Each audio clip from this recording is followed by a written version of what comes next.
같이 나누게 됩니다.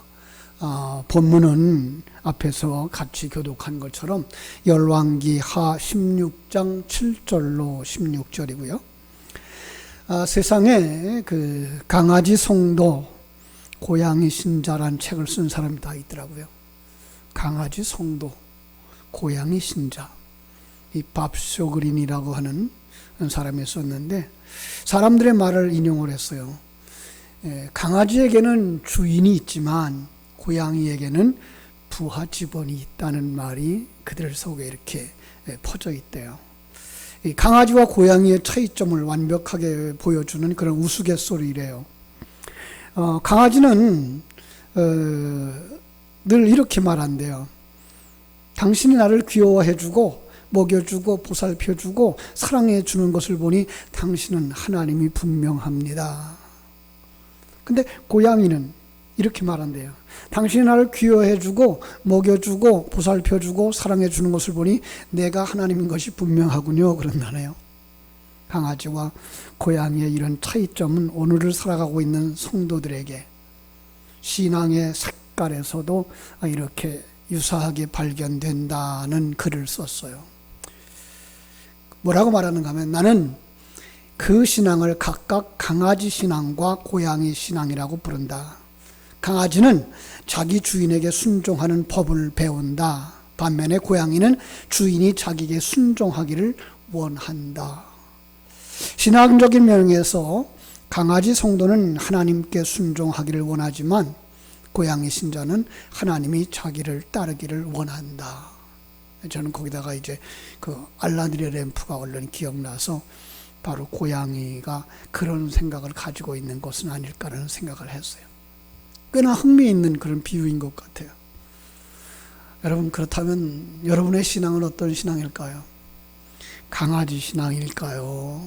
아니면 고양이 신앙일까요? 강아지 성도는 하나님 중심이라면 고양이 신자는 자기 중심입니다. 강아지 성도는 하나님께 순종하기를 원하지만 고양이 신자는 하나님이 자기의 뜻을 따라 움직여주고 자기의 기도에 따라 행동해 주기를 원하고 있는 거죠. 여러분은 하나님과 어떤 관계를 맺고 있습니까? 그리고 나는 지금 하나님께 무엇을 구하고 있습니까? 하나님이 내 삶의 주인이심을 인정하며 하나님의 뜻을 따를 수 있기를 구하고 있습니까? 예수님이 기도했던 것처럼 나의 원대로 마옵시고 아버지의 뜻대로 되어지기를 원합니다라고 기도하고 있습니까? 아니면 내 삶의 주인이 되어서 내가 원하는 것을 하나님께서 이루어지기를 요구하고 있지는 않습니까? 여기서 강아지 신앙과 고양이 신앙으로 나눈다는 거죠. 지난주 우리는 금요일 하나님의 말씀으로 돌이키자라는 말씀을 같이 공부했어요. 요시야를 왕위에 오르게 한 제사장 여호야다와 그의 아내의 도움으로 이 요시야는 생명을 보존했고 장롱 속에서 6년을 말씀을 양육받으면서 자랐고 제7년에 왕위에 올랐다. 이 모습이 바로 우리들의 모습과 같다. 하나님의 은혜로 구원받았고 말씀으로 이 시간과 공간 속에서 양육을 받으면서 마침내 제7년 되는 우리가 하늘나라에 들어가는 완성되어지는 그날에는 하나님의 나라에서 뭐예요? 왕같은 제사장들로 주님과 함께 왕의 자리에 오르게 되는 것을 그려주고 있는 거죠. 그래서 그 요시야를 통해서 우리는 말씀만이 사람을 살리며 말씀만이 사람을 바른 길로 즉 하나님이 기뻐하는 사람을 만든다라고 하는 사실을 묵상하면서 말씀을 읽자고 말씀을 암송하자고 말씀을 되새김질하면서 생명이 있게 하자고 같이 묵상을 했습니다. 오늘은 유다 역사에서 또 한 번 안타까운 상황을 만나게 되는데요. 아하스가 왕이 되었을 때 그리고 그의 신앙, 그가 하나님을 바라보는 모습을 통해서 어떤 예배를 드려야 되는가, 어떤 제사를 드려야 되는가 같이 묵상하면서 정말 하나님이 받으시는 예배를 드리는 자들이 됐으면 좋겠다라는 생각을 하게 됩니다. 오늘 본문의 배경은 그렇습니다. 주전 732년경 수백 년간 메소포타미아 지역에서 큰 영향력을 행사했던 아람 왕국이 아수르 제국에 의해서 멸망당한 직후, 당시 아수르 제국이 중동 지역 거의 전체를 정복합니다. 남유다를 둘러싼 고대 중동 지역은 이 아수르라는 거대한 단일 국가의 영향력 하에 놓이게 됐죠. 그동안 남유다가 경험해왔던 주변 세계가 무너지고 아람 국가죠. 아수르가 세워지는 전혀 새로운 시대가 도래한 거예요. 그동안 남유다는 사악했던 왕 아달랴 이후에 지난주에 묵상했던 사람 요아스, 그 뒤를 이어서 아마샤, 우시야, 요담으로 이어지는 130년간의 선한 왕들이 펼쳐진 그 선정에 따라서 평안을 누리며 살았죠. 그런데 그 시대가 끝나고 지금 아하스가 등장을 하면서 최악의 왕으로 이렇게 그가 드러나게 됩니다. 그가 왕위에 올랐을 때 아수르 제국의 침략적인 남하가 시작되고 있었거든요.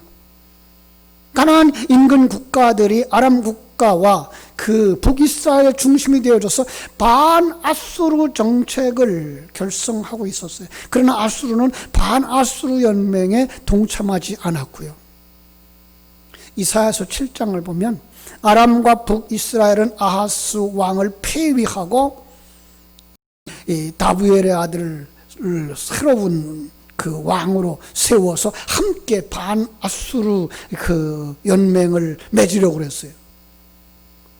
그런데 남유다는 당시 국제적인 그 정세에 대한 분석에도 불구하고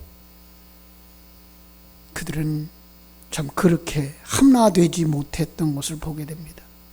더군다나 그들이 이렇게 패하게 되어지는 이유, 마지막에는 이 바벨론의 포로 되어가는 그 무너짐의 과정 속에서 이 아하스는 아주 중요한 역할을 하는데, 바로 그렇게 멸망되게 된 이유가 하나님의 뜻을 순종하지 아니했다라고 말하는 거죠. 오늘 본문과 병행을 기록하고 있는 역대하 28장에 가면 이렇게 기록되어져 있어요. 역대하 28장 제가 간단하게 설명할게요. 아하스는 바알들의 우상을 부어 만들고 또 흰놈의 아들 골짜기에서 분향하고 여호와께서 이스라엘 자손 앞에서 쫓아내신 이방 사람들의 가증한 일을 본받아 그의 자녀들을 불사르고 또 산당과 작은 산 위와 또 모든 푸른 나무 아래에서 제사를 드리며 분향을 했다. 그 결과 남유다 왕들 중에서 하나님 앞에서 가장 망나간 왕, 악한 왕이라고 하는 그런 기록을 남기게 됩니다. 아하스가 이렇게 패역했기 때문에 그의 하나님 여호와께서 그를 아람 왕의 손에 넘기셨다라는 성경이 기록하고 있는 거예요. 하나님은 아하스의 패역을 돌이키기를 원하셔서 그 아람 국가를 사용하셨고, 그리고 아수르 제국을 사용하고 있는 거죠. 그렇죠? 그러나 아하스 왕은 하나님께로 돌이키지 아니하고 오히려 다른 신을 찾음으로써 자신의 실패를 극복하려고 했습니다. 자, 오늘 본문으로 가서 봅니다. 16장 1절부터 볼게요.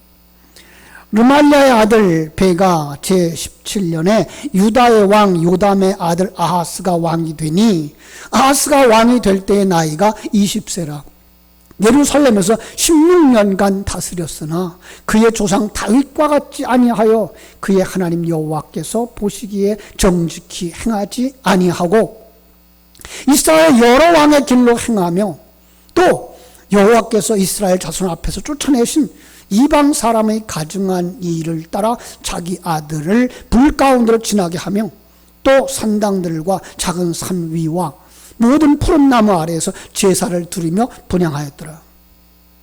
아하스는 통치 초기부터 믿음의 길을 떠난 거죠. 그걸 뭐라 그래요? 성경은 다윗의 길로 떠나, 다윗의 길을 떠나 죄를 범했다라고 말하죠. 그는 북이스라엘의 악한 왕들처럼 산당과 산 위와 푸른 나무 아래에서 분향하며 우상을 향하여 절하였다는 거예요. 뿐만 아니라 몰렉의 제의에 따라 자기 아들을 불 가운데로 지나게 하는 인신 제사를 드렸다는 거죠. 이런 행동은 하나님이 가증하게 여기시면서 철저하게 금하셨던 것이죠. 이처럼 사람은 하나님을 떠나게 되면 결국 우상 숭배에 빠지게 됩니다.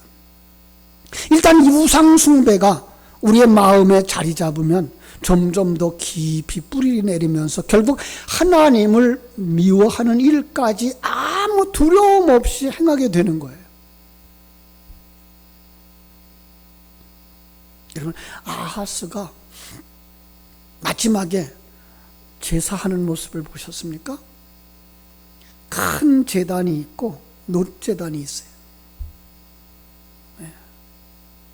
그들을 하나님을 완전히 버린 거 아니에요. 아직도 놋제단을 가지고 있는 거예요.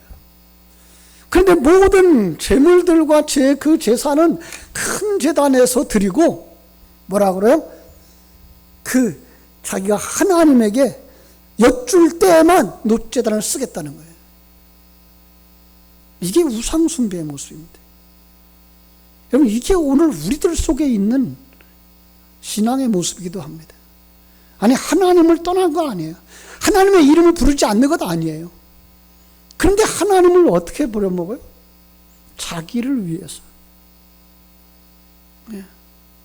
자기를 도울 수 있는 신들을 구하는 거예요.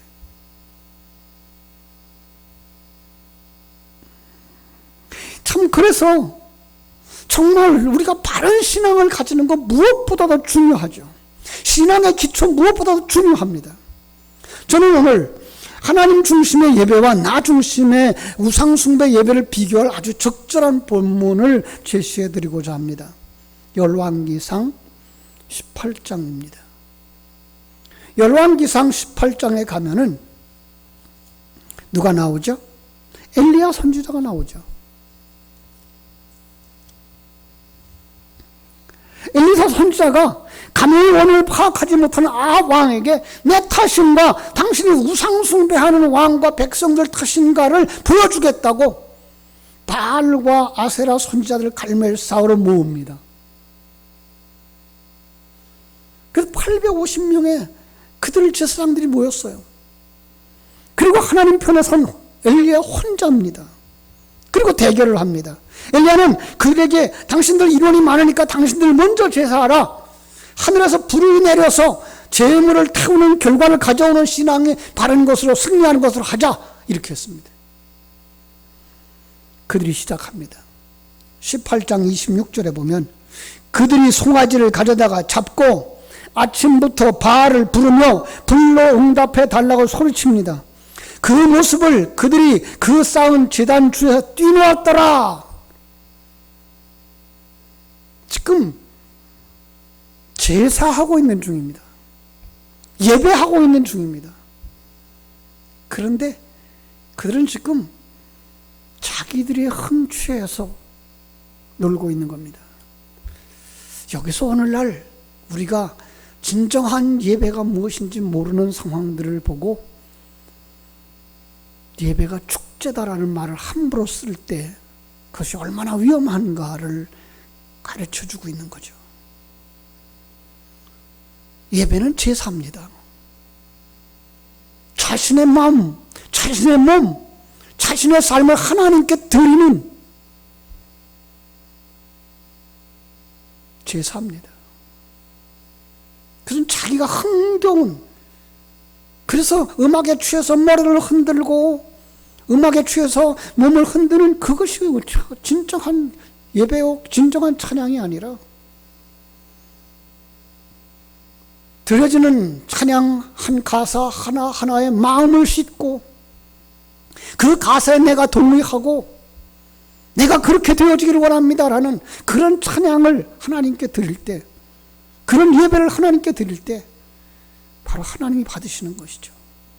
엘리야가 종가 되자 그들을 또 조롱합니다. 야, 너희들 신이 졸고 있는지 잠들어 있는지 모르니까 깨워봐. 더 큰 소리를 쳐봐.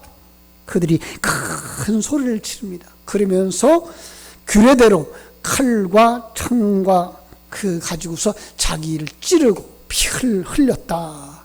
자학하는 모습이죠. 신앙생활은 자학이 아닙니다.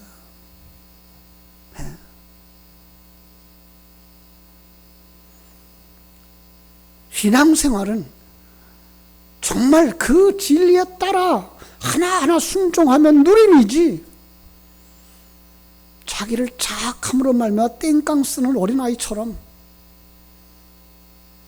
하나님 앞에 졸라대는 것이 신앙이 아닙니다. 아무런 응답이 일어나지 않았어요. 이것이 바로 우상숭배의 예배입니다. 하나님이 받지 않는 예배입니다. 내 생각이 중심된 예배입니다. 그러자 이제 엘리야가 백성들을 모읍니다. 백성들이여 가까이 나오라. 잘 보라는 거예요. 그리고 무너진 제단을 수축합니다. 이제까지 하나님의 임재, 하나님이 원하는 제사, 하나님이 기뻐하는 예배의 회복을 의미하는 것입니다. 그리고 거기에 돌을 12개를 세웠습니다. 12 하나님의 아들들의 숫자입니다. 하나님은 하나님의 아들들이 드리는 예배만 받으십니다. 아무나 예배를 한다고 해서 아무나 드리는 예배를 다 받으시는 것이 아니라 하나님의 아들들이 신령과 진리로 드리는 그 예배를 받으시는 거예요. 그 위에 나무를 펼쳐놨습니다. 그리고 그 위에 송아지 각을 떠서 나무 위에 놓았습니다. 이것은 제물 되신 예수 그리스도가 나무 십자가에 못 박힌 그림입니다. 그 안에서 자기 백성들이 나를 따라오려거든 자기를 부인하고 자기 십자가를 지고 나를 쫓을 것이라 하심을 따라 자기 십자가를 지고 제물이 되어 하나님 앞에 드리는 예배를 의미하는 것입니다.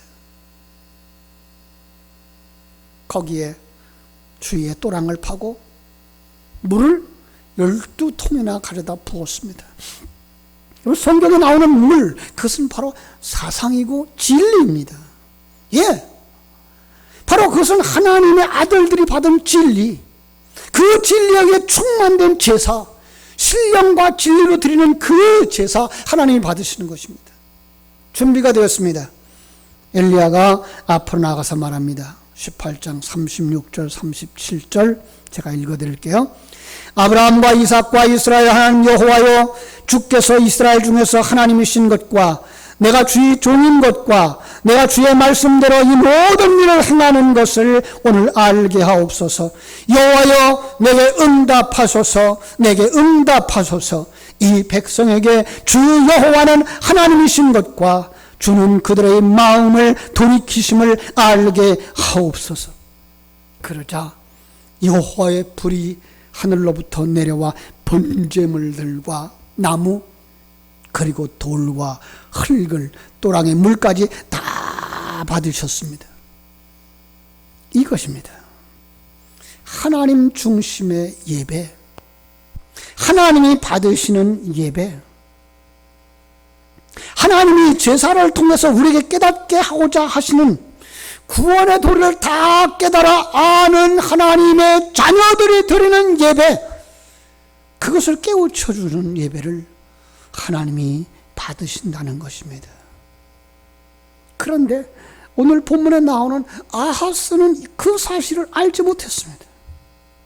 아하스는 위기가 찾아오자 아수르 왕 디글랏빌레셀에게 도움을 요청합니다. 사람을 의지하고 있었던 겁니다. 사람 중심의 사람, 마땅히 하나님 중심의 역사관을 가지고 하나님과 동행하기를 소원하는 사람이 되어야 하는데, 그는 당장의 위기를 모면해 줄 사람을 찾았던 것입니다. 그 일로 말미암아 직면한 문제는 해결되어지지만 그보다 더 큰 위기가 닥쳤던 것을 우리는 알게 됩니다. 아하스는 다메섹을 방문한 뒤 제사장 우리아에게 지시한 사항이 무엇인지 아십니까? 아하스는 자신의 요청대로 아수르 왕이 다메섹을 아람에게서 탈취하자 그의 성공을 축하하기 위해 다메섹에 갔는데, 거기서 그들이 그 승리의 삶을 사는 비결이라고 생각했던 우상의 제단을 보았던 겁니다. 아하스는 그 제단의 마음이 뺏겼습니다. 그래서 그는 그 제단의 모든 구조와 제도와 양식을 그려서 제사장 우리아에게 보내어 동일하게 내 땅에도 만들라고, 성전에도 만들어 놓으라고 말했던 겁니다. 아하스는 아수르의 힘만 빌려온 것이 아니라 아수르의 우상 숭배까지, 아수르의 제단까지 성전에 들여오게 됩니다. 이처럼 우상 숭배하려는 죄악이 빠지면 어리석은 아하스처럼 잘못된 것이 무엇인지 모르고 잘못된 것에 마음을 뺏기게 되어지고 그것을 추구하고 살아갑니다. 그 결과 하나님과 이웃을 섬기도록 주신 시간, 은사, 물질, 엉뚱한 곳에 쏟아부으며 하나님 앞에 큰 죄를 범하게 되는 것입니다. 그들은 새롭게 만든 이방 제단 앞에서 임의대로 제사를 드리기 시작했습니다. 여러분, 그 제사가 하나님 받으시겠습니까? 하나님 중심이 되어져야 할 그 예배가 인간의 편의를 중심으로 한 예배로 변질되어졌습니다. 거룩한 성전은 파괴되어졌고 그 속에서 우상을 향하여서, 이방신을 향하여서 제사하는 것으로 바뀌어졌습니다. 그 결과가 무엇입니까? 그와 온 이스라엘은 망하게 되어졌습니다. 그의 죄가 하나님의 진노를 일으켜 결국 그들에게 징벌이 임하게 되었죠. 따라서 그는 36세라는 젊은 나이에 악한 왕이라고 하는 죄를 씻지도 못하고 죽음을 당하고 말았습니다. 그 백성들도 다음 통치 때에도 결코 우상 숭배를 벗어버리지 못하고 타락하고 마침내는 바벨론의 포로 되어져 잡혀갔고 거기서 그들의 생애를 마치고 말았습니다. 성경은 여러 곳에서 우상 숭배, 그릇된 예배의 결과를 가르쳐 주는데, 우리는 성경을 펼치는 첫 권 창세기에서 잘못된 제사, 가인의 제사를 가져올 수가 있을 것입니다. 하나님이 원하는 아벨의 제사가 아닌 내가 중심이 되어진 가인의 예배, 하나님이 결코 받지 아니했고 그 결과 그는 에덴의 동쪽 저주의 땅으로 내쫓기게 되고 말았습니다. 오늘 제가 가져왔던 엘리야와 대결을 벌였던 850명의 우상 숭배자들, 그 자리에서 다 죽임을 당했어요. 더 정확한 표현을 한 곳 더 가져온다면 요한계시록 22장 15절입니다. 제가 읽어드릴게요. 개들과 점술가들과 음행하는 자들과 살인자들과 우상숭배자들과 및 거짓말을 좋아하며 지어내는 자는 다 성 밖에 있으리라. 모두 상징적인 것 아시죠? 개 토한 것을 도로 먹는 거예요. 이 하나님을 만났다고 이제 그 옛날 것은 버렸다고요. 그거 다시 집어먹는 거예요. 점술가, 하나님을 의지하지 않고 다른 신을 찾는 자예요. 음행하는 자, 성자 하나님을 신랑 삼지 않고 세상을 사랑하는 자들이에요. 살인자, 반복해서 예수를 십자가에 못 박는 자들, 우상 숭배자들, 내가 아직도 주인이어서 고양이 신자들처럼 하나님까지 나를 위해 존재해 주기를 소원하는 욕심과 탐심으로 가득한 자들, 거짓말하는 자들, 진리를 말하지 아니하고 세상 것만 주장하는 자들, 이들은 다 성 밖에, 천국에 들어가지 못하고 천국 밖에, 지옥에 떨어지더라는 거예요. 사랑하는 여러분, 참 예배를 드리는 하나님의 백성들이 되기를 축원합니다. 하나님 중심의 예배, 그것이 무엇인지 더욱 깊이 묵상하며 하나님을 만나고 하나님을 알고 하나님을 기뻐하는 삶, 참 예배하는 성도들 되시기를 주님의 이름으로 축원합니다. 기도하겠습니다.